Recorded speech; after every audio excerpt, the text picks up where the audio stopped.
Good morning. It is December 21st, and we're back for Jigsaw and Escape Advent calendars. Why do I always have trouble saying that? All right, starting off with the 3 Cat Max Meowie Catmas. Look, we only have a few bags left in there. Day 21.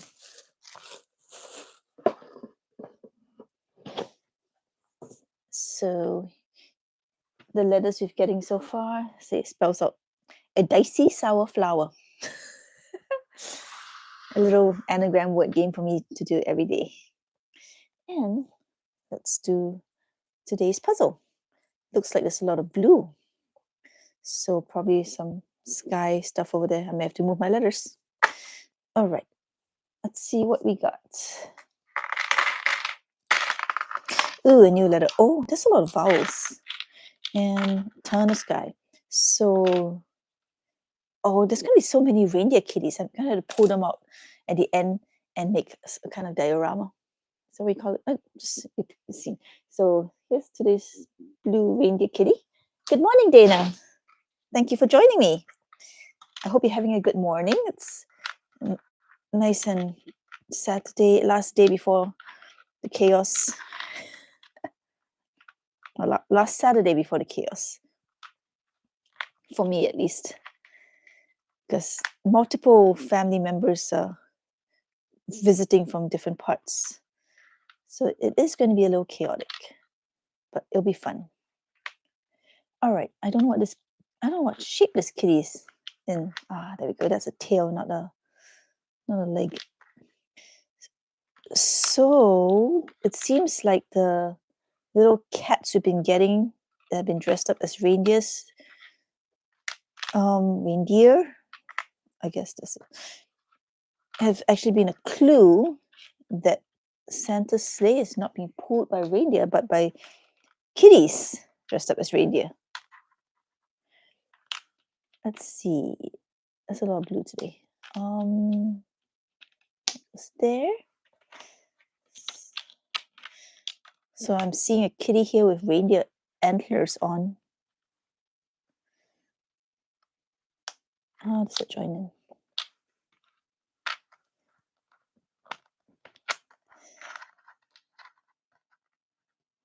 Oh, that's where it goes. I should have figured out that was an ear. And that goes there. So not only does he have a harness and horns, he also has little bells. This is so cute. Where does this go? All right, up here. No, that way. That's much better. Okay. So snowflake stuff. Let's get these shapes in.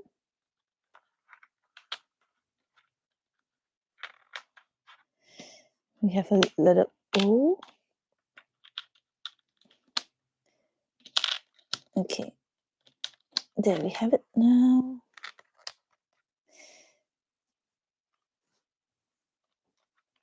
And I'm going to move everything over to the other side of the board. That's okay. Almost one more. The O goes in here. This hooks the O in and have a connector. All right, let's see what we got. If I slide this over. That's right, I should have figured out because the Santa cat is over there. And this goes in like that. And that hooks together. How many reindeer does Santa have? 8? No, I guess he's not going to have 8 reindeer here. So, well, I guess 9 if you include Rudolph. So it's going to be a bunch of reindeer and stuff. But look at that. Oh, so adorable. Okay. Let's get our second board out and do our second last winter lights puzzle.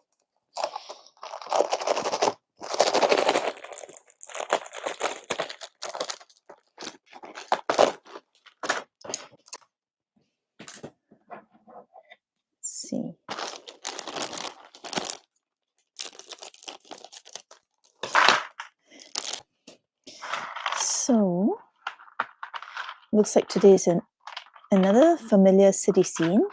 I see a yellow cab.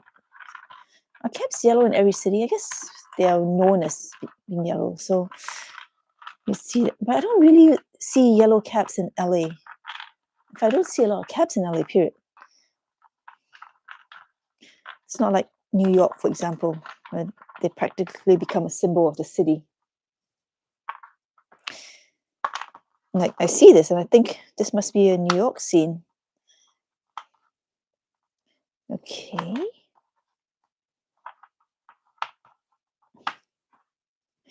Let's see what we got. We got a lot of caps. That goes there. Okay.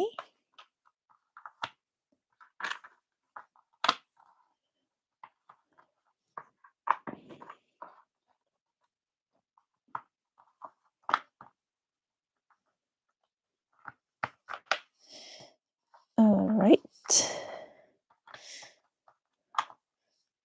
So I was trying to do some early cleaning of the house because, visitors, and I need to make room. And then I found that I have a huge collection of escape games, box escape games, and sitting with my board game collection that somehow I just never got around to doing. So after I finish these escape game advent calendars, maybe I'll start opening those and doing those on live as well. Because I think I was saving them to do with friends or my husband, and life got busy, so we never got around to doing them, and I've just been hanging on to them for a long time. So that's one way to keep this going. Although I think with Jigsaw Puzzles, doing it silently on live stream doesn't quite work as well.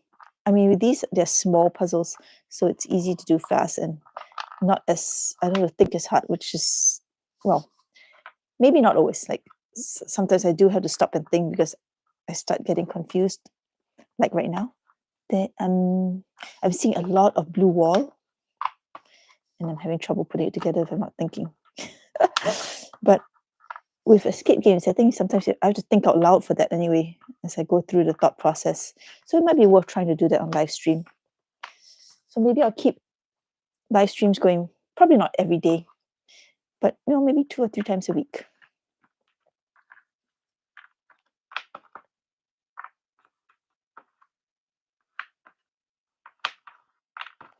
Let's finish up the sky up here. So I get some pieces out of the way. I think I was just a little overwhelmed with how many pieces there were. They looked very similar.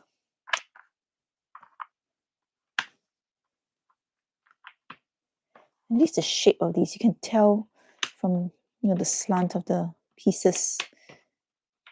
You don't get a lot of false fits that way, which is good. Because with like the cheap brands, it's so easy for them to just cut a grid and then every piece goes in every other spot. That's no fun. That's one of my biggest pet peeves about puzzles with not a lot of design invested.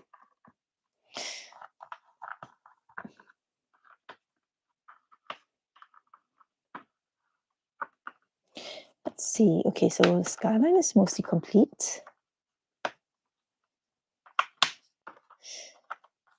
And here we have the mostly blue building.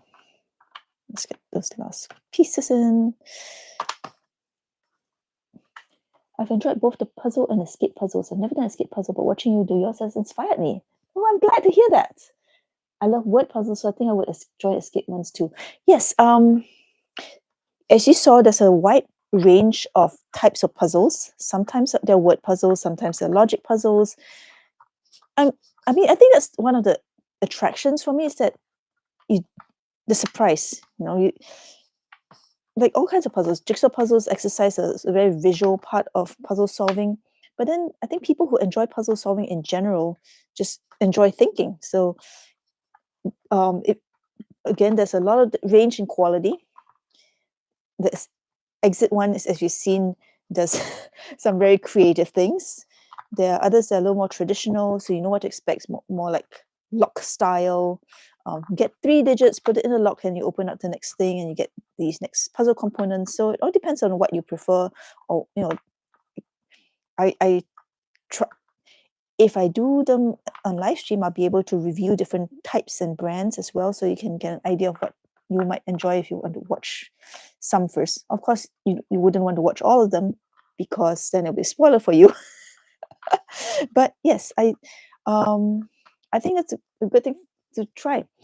The thing is, like Ravensburger, they came up with the escape range of puzzles, escape jigsaw puzzles, but I don't think the line really worked as well. So there were inconsistent quality in puzzle design. There were some that were pretty good, and then there was some that were not as fun. And I actually gave them feedback. I'm like, this particular product, take it off the shelves. People are going to play this and not ever want to come back to your product because it's not fun and it's poorly designed. And that never happens. I was a bit sad about not being able to, create some change with that product, but that's okay. So I've been wanting to review those more so that people at least have a avenue for finding out which ones to get and which ones not to get. But it's always a problem of time. I try to do so many things. I wouldn't necessarily recommend Ravensburger Escapes for beginners. The way it's structured, you don't get a lot of cluing or guidance as to what to do with the riddle clues. So it's a little more abstract, a little more difficult if you don't have the experience, and people get turned off from that because, like with anything else, puzzle solving should be fun. It shouldn't be an exercise in frustration. I believe that very strongly. Like, doing these jigsaw puzzles is very meditative, it's enjoyable. Doing logic puzzles should be fun too. So even though I haven't really been thinking about these, my shape brain just kicks in, and color brain, I'm just like, yes. What? Am I missing 2 pieces? Oh, they're still in the bag.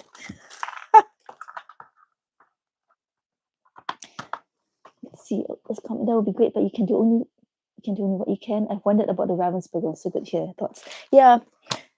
I mean, they were among the first to come out with jigsaw escape rooms. So escape games, I guess, not room. So props to them for that. But the puzzle design is difficult.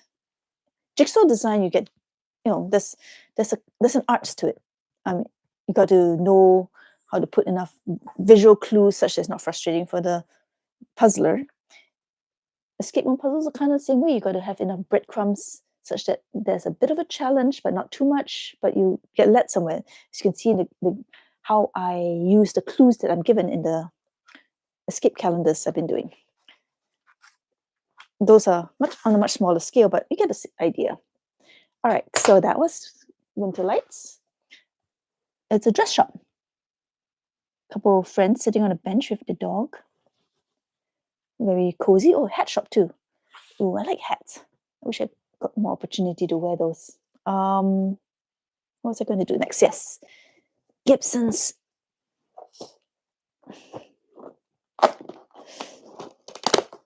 Here we go. The box is teasing a. Did we do this puzzle? Santa and a hot air balloon? I don't think so. I would have remembered. I'm very bad with hot air balloons. Somehow the way the curve of the balloon goes, I can never figure out which way it's up. And there's so many hot air balloon puzzles. I don't know why.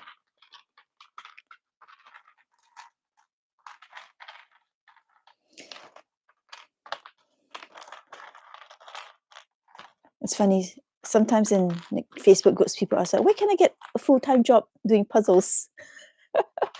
And with all the puzzles I want to review and put on my channel, it's almost like that's practically a full-time job right there. But puzzles should be fun, not a full-time, it can be a job, but when what you're doing is no longer fun. Let's move this up.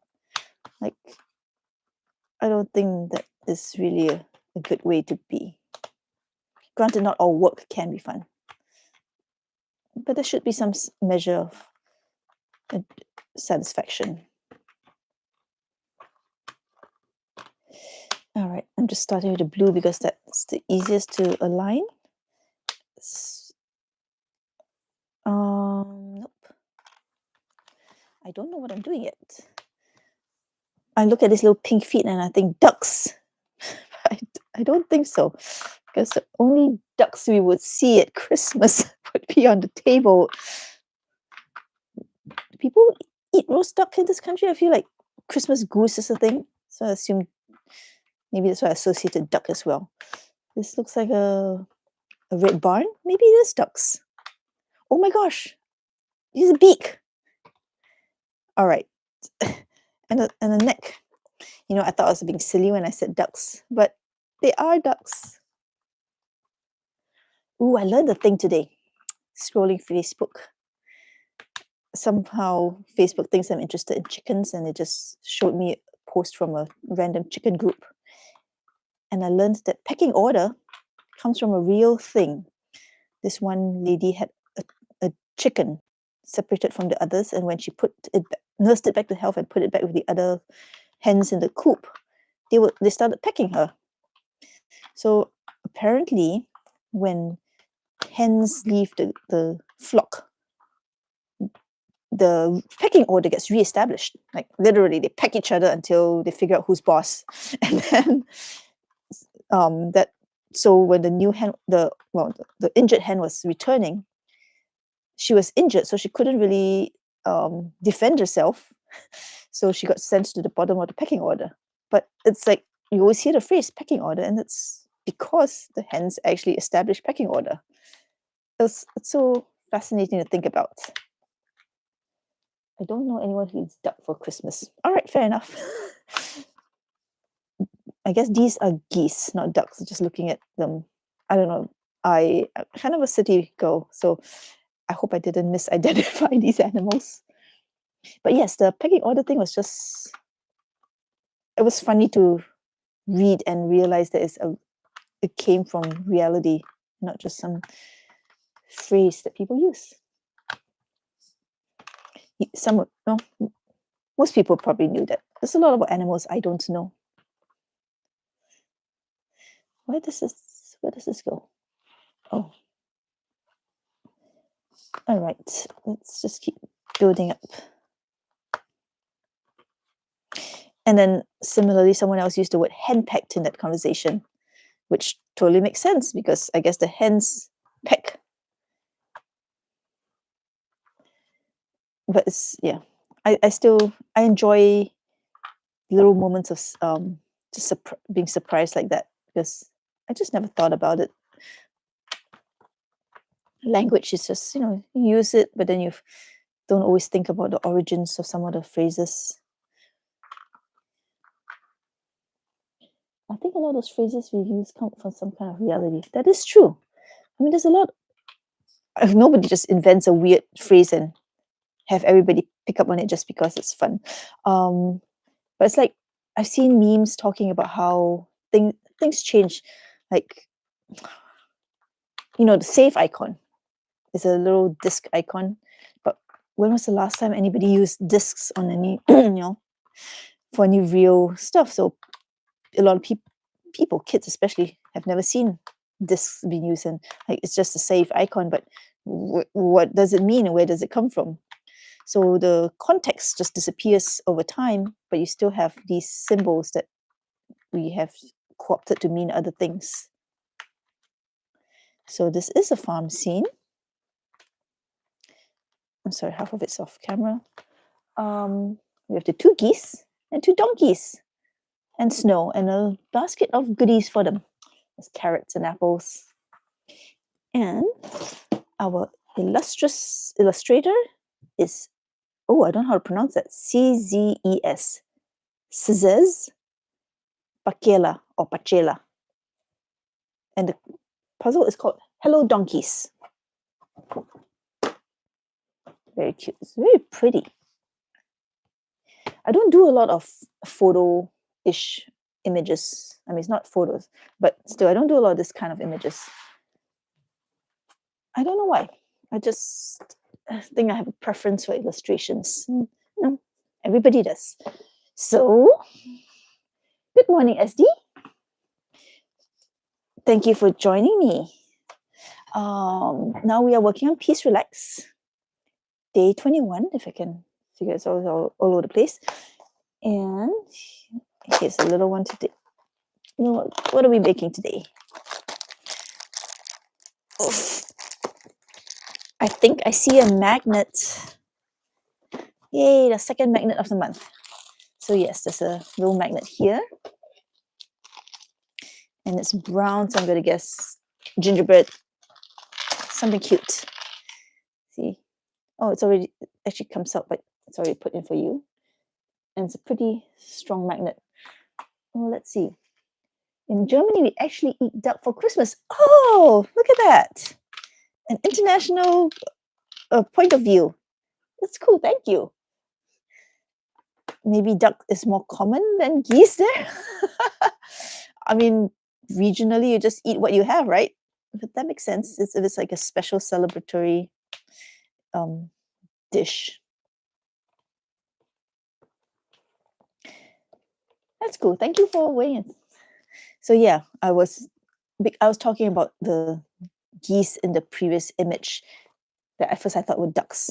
And then I was like, I didn't know why I had associated duck with Christmas. Because my family didn't actually celebrate Christmas in any meaningful way. I still enjoy all the atmosphere, decorations that everybody puts up. But we didn't have duck or geese. And what do we do now? My husband's family usually eats ham. It's a Christmas ham. But they vary. We're not terribly traditional. It's more about having the people get together and having a nice time together. And I like that, attitude. Sticking to traditions can cause additional stress. Just remember what's important. And this is a little gingerbread man. Let's say gingerbread house, and he's making a list with a chocolate pencil and this nice little square magnet that can go on my fridge. That's cool. I think I like this one. Last year, the magnets were from the religious Christmas story. And I'm not religious, so I didn't, they were pretty, but it wasn't as interesting to me. I like that this year is more secular. So, what's Gitch? 21, 22, 21 here. So the picture of the house, it's a house with a satellite dish. Just looks like a regular house. All right, let's figure out what's going on.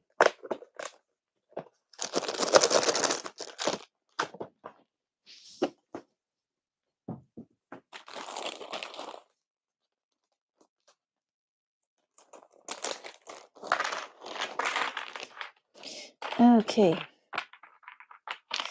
So, a very busy picture today. And I see a tartan.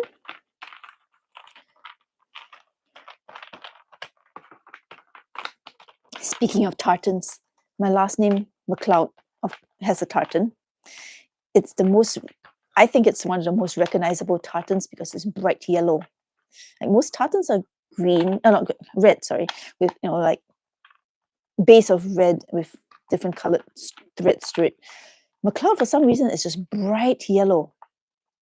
So it's often known as Loud McLeod. If I've gone to some Scottish festivals just for fun, and people there, are very into the Scottish heritage. They do Scottish Highland games of like tossing giant logs and selling Scottish food like haggis.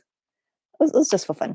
But so my family got kilts, like sport kilt. It's like not real kilts, but not a less traditional way of making it, but very wearable. And they are bright yellow. So anybody who knows the McLeod tartan can see it from very far away. I remember wearing it and someone walked by, go, God save the McLeods. I can't imitate accents, but you get the idea.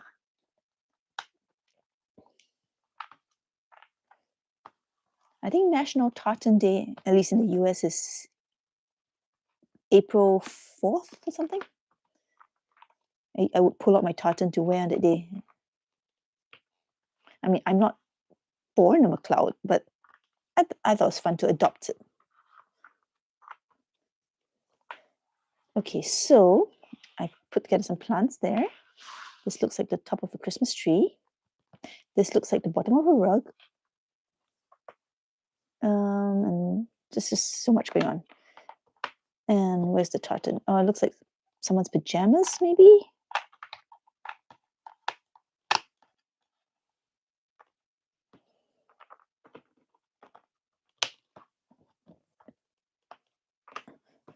More tartan. Well, it's pants at least. Okay. And look at me, putting all the puzzles in the middle again. Me and my terrible space management. All right. Let's get this yellow stuff going. And there's a stocking here. Where's the rest of the person? Here we go. Humans.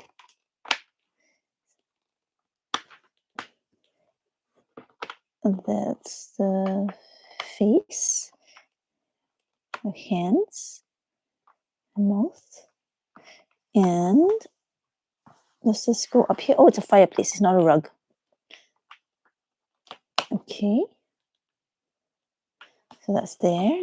All right, this looks like smoke. I think some sort of fireplace disaster is happening.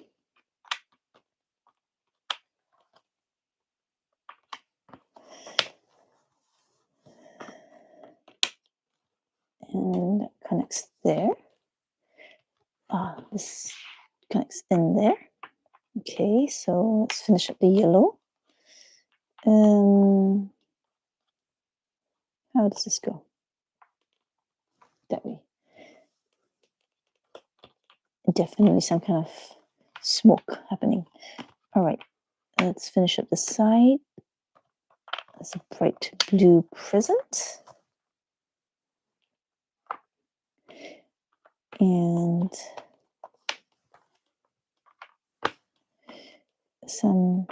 I love how the artist always makes all the faces in the picture react to what's going on. Even, paintings and portraits on the wall.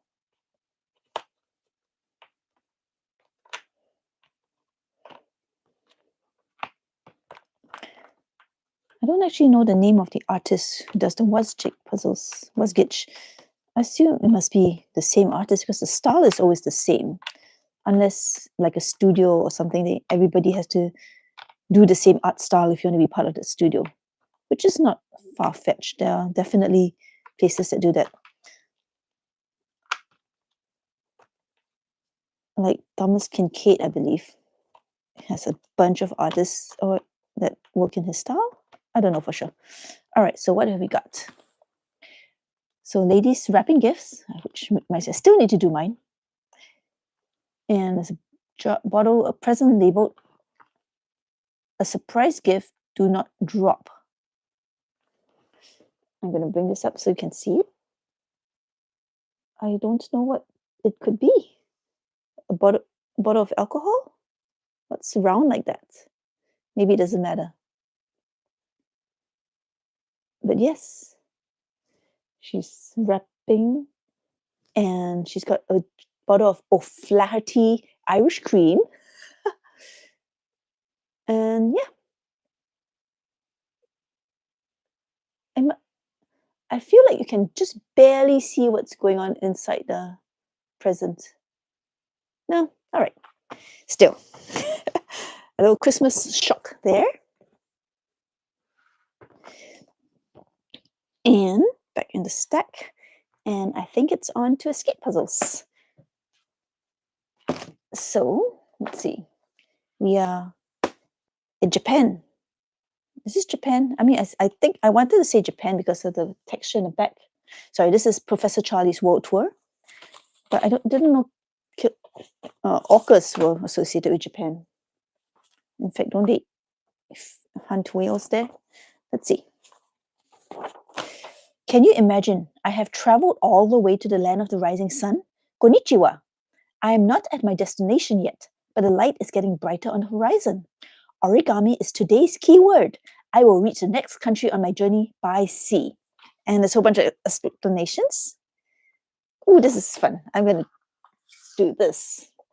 All right. Let's move this so you can see the instructions. And here we go. It's printed on both sides. There's different images. The colored triangle must be at the bottom right when you begin. Start here. All right. So here we have the colored triangle. As per the instructions, take the sheet of paper. Fold the corners into the center. Why does this look like there's a little flap out here? Okay. Wait. Oh, first fold it in half. That's the first thing I missed. Okay. Then fold the corners into the center. Oh, it's not quite exactly right. The lines don't line up. Oh well. I have to go by paper, not by lines. Hopefully that'll work. So folding down the corners. Okay, edges to the top.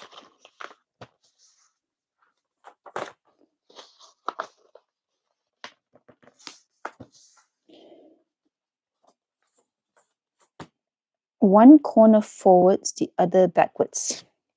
They do have a video in case I don't figure this out. Oh, one corner forwards and the other backwards. Something like this, maybe? Open the triangle. Place the corners on top of one another. Is that it? Like this? Fold the lower corner upwards. How far upwards? All the way? Oh, I hope so. Press the corners together. Oh boy, maybe I really do need a video. This is getting complicated.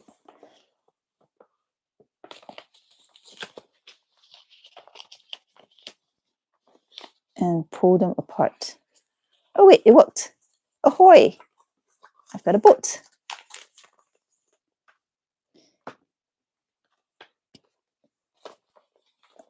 Can you see on the ship where I'm heading? So I think I see in the center there's a surfboard, palm trees, and giant wave. We always folded ships like that when I was born in school. I had a different style of folding a ship. My ship looked more like a kayak where I guess a canoe where you fold towards the center and then you fold the ends and then you have this little boat like that. This one looks more like a little, yeah, well, I mean, it's a ship too. It's just different styles. All right, so I think we're going to do some kind of surfing thing. I don't remember the pictures that I left. Let's see what we have. I hope I did it correctly, SD, since you got to see what I was doing. Well, we have these three. Is this correct? The surfboard? It feels like because I mean I kind of associate surfing with Australia, but previous puzzles have always been stronger than that. When they show the image, it's like you look at it, it's clearly this one. Well, let's give it a try. Oh, that's 22. So I guess we did do it correctly. Oh, you know what? There's other symbols around it too. There's a koala here and a sandals. I think, what did they call it in Australia? I don't remember. And then the kangaroo, an Australian flag, and the Sydney Opera House. Oh, wow. It's more than abundantly clear that we're going to Australia. That's the part I was missing. I should have been looking on the outside. Thank you. I was correctly folded, but apparently I was looking in the wrong place and doing the wrong association, but somehow we still got the right answer. Okay. So tomorrow we'll look at Australia. Thank you. And now I have a boat. I guess I could unfold it and put it back in the envelope. Since so far this puzzle box is not despite the folding and tearing, can be redone by someone else. So I like to share. Okay, the room advent calendar book, 21st December. Is that right? Okay. Whoa, we've got a numbering system. Is that like Vikings, Norse? Maybe, I don't know. And we have that. And we have a ship. And it looks like there are some numbers hidden on it. And this thing to X. So my guess is we get coordinates out of the ship and then find it on a map. I am not certain. All right, just looking at that first of all. It looks like 90. But everything else, I have no clue how to interpret if there's any other numbers hidden, which would be unfortunate. This is a cute concept, but it looks really underclued. Let's get the QR code.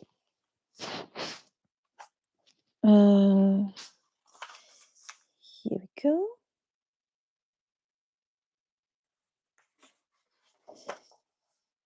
And where did this boat go? Where did it go? North, south, east, west. It's going to X. Huh. I don't really know. Are there other numbers hidden in the picture? That's my question. I mean, this one is so clearly done because it's angular and it doesn't match the rest of the drawing. But all the other lines kind of blend in with the drawing if there are any others. So it's not easy to pick out and it's ambiguous and error prone. So unless do I read down, there's another crossbar that comes out, but that also looks like part of the ship. And if that's the case, there'll be two. Oh, wait, okay, so there's maybe a 3 below that because there's a little line there. I'll bring it up a little. I don't know if that's like, it really isn't very visible. But now we have a number 93. What does that mean? That doesn't give us a location. A ship with a number associated 93. Hint 1. What is this strange rating system and what does it have to do with a boat? There must be a clue hidden somewhere. Well, I found a number on the boat. Maybe 90, maybe 93. I think the top of the mast looks like one of the symbols, but I can't see anything that matches. What does that mean? Maybe if I add up all the symbols, I'll find a known date for a famous sailing expedition. A famous sailing expedition. Oh, that's a piece of trivia that I wouldn't know. Hint 4. I've got it. Okay, there's a lot of numbers here apparently. There's 1,000 hidden somewhere. 1,000 looks like that. It's an L.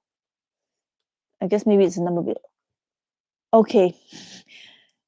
The combination is 1492, and that date I am aware of. Thank you, Dana.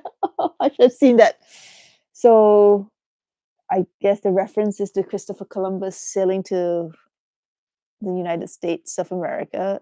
If I type in America, would that be the answer that they're looking for?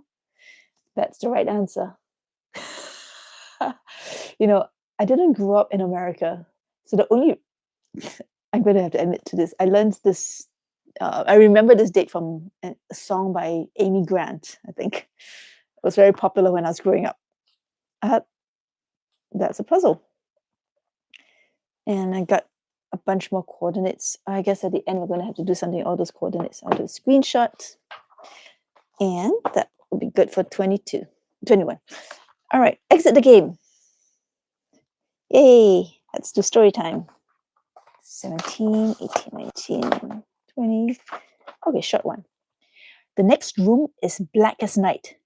Is there no light switch? Obviously not. Your eyes slowly get used to the dark.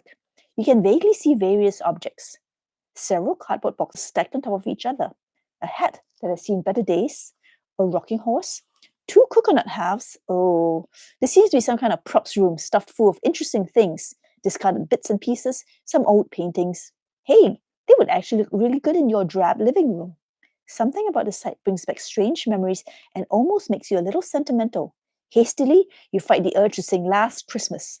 This is neither the time nor the place for Christmas songs. You better concentrate. Now open door 21. Door 21. What do we get? Where is door 21? Right up here. Pieces of things keep sliding in from other boxes. It's a lightsaber from another day. All right, how are you supposed to see anything in the dark? Only a flashlight would help. Hang on, not in this room. The light would be blinding. You should shine a light next door, but don't break anything. If you don't see a clue, turn off all the lights except the flashlight. Code from small to large. The next door? I guess room 8 is open. Do I have to shine a light? Room 15 is also open. This is really strange. Do I have to actually turn off the... Can my phone fit in there? Do I have to turn on my real light? All right, I'm looking in there. It's a bunch of things. I see a sorting hat, a volleyball. All right. This card. I will, and I can't open 17 because it was the day where we had to slide the mirror in. Oh, there's a Thanos glove there. All right, I will try it. Let's turn off the light. And now it's really, really dark. And let's turn on my phone flashlight and stick it in there somehow. Let's see. I don't know what I'm doing. It doesn't really go in there. The cardboard's too thick. Nothing's showing up. How about from down below? Still, how about from the top? I might need to get a hint on this on the back. Nope, it's double layer cardboard everywhere. This isn't working. All right, light back on. Let's reread that clue again. We have all these cards coming out now. How are you supposed to see anything in the dark? Only a flashlight will help. Hang on, not in this room. Wait. Not in this room. Yeah, shine a light from next door. The next door is this one. But don't break anything. So we still didn't see anything. Let's get a little hint. This is very confusing. First clue. This much is clear. You need a flashlight and you shine a light somewhere with it. But not here in this room, but next door. What could that mean? Probably an adjacent room. Why did you try it? But be careful not to break anything. You don't need to cut or tear. Do you remember a spot nearby that was particularly good for lighting? Well, I mean, this room was the puzzle room that needed to shine a flashlight here. But we did that already. So I'm not sure how that will apply to that. Unless I'm shining up from there. But again, it's double layer cardboard. I'm not sure how strong they expect my flashlight to be. Okay, second clue. Shine the flashlight in the hole next to the jewelry. All right, so they wanted me to shine it here, where the red light was. Watch the walls of room 21 carefully as you do this. Really? All right then, let's try this again. I didn't read the whole clue, so I don't know exactly what to expect. But I'll turn the flashlight on, shine it in the hole. Oh my goodness. So there are... Oh dear, how do I show this? There is something happening. I will move this up. And you can see 3 bright dots in there. The wall in there the room next door must have holes in the wall so that light shines in. And if you look on it, I think there are faint red numbers you can actually make out. Let's see if I bring this up to the camera. I don't know if that's going to work. I'm barely being able to see it myself. I'm going to put this down, get my glasses. I can't see very well in the dark. Let's line this flashlight up. Oh, now I blinded myself. There goes my night vision. You know what? I'll kind of remember where they are and then turn the light back on. Because I'm not going to. Let's see if it'll be easier to see the light on. All right. Light back on. No, I'm going to. Well, oh, wait. I got it. So there's a reproduction of a clapboard in there. I don't know what you call it, but it's a reproduction. This one up here. So the 3 numbers that are lit up are these. So I'm taking the numbers from here because in there, all you see are red X's that say scene, roll, and date. The other numbers you need, which means, and the card said from small to large. Wow. I tried shining it in these 2 places and I didn't shine it in the one place it was supposed to go. So small to large should be 357, which would mean 357. And we do that correctly. I'm pretty confident now. Down, all the way across to the other side. And the code, let's see, is L moon triangle, 22. 22. Let's try that in. We're getting so close to the end. Oh, they're getting a lot of mileage out of that little hidden room, aren't they? How do I turn on my flashlight? But yes, that was difficult. When this is done, I'm going to rip that open so we can see exactly what's happening inside that room. But that was cool. And so I think that's the puzzles for today. I thank you all for joining me. I'm definitely going to have to do some super cut of all these so that we can watch these as a continuous story. But I hope you have a good weekend. I know it's the last weekend before just the holidays. Some of us are going to have super busy time coming up. But so I'm glad you were in the chat. And I'll see you tomorrow, same time as today. Thank you. Bye.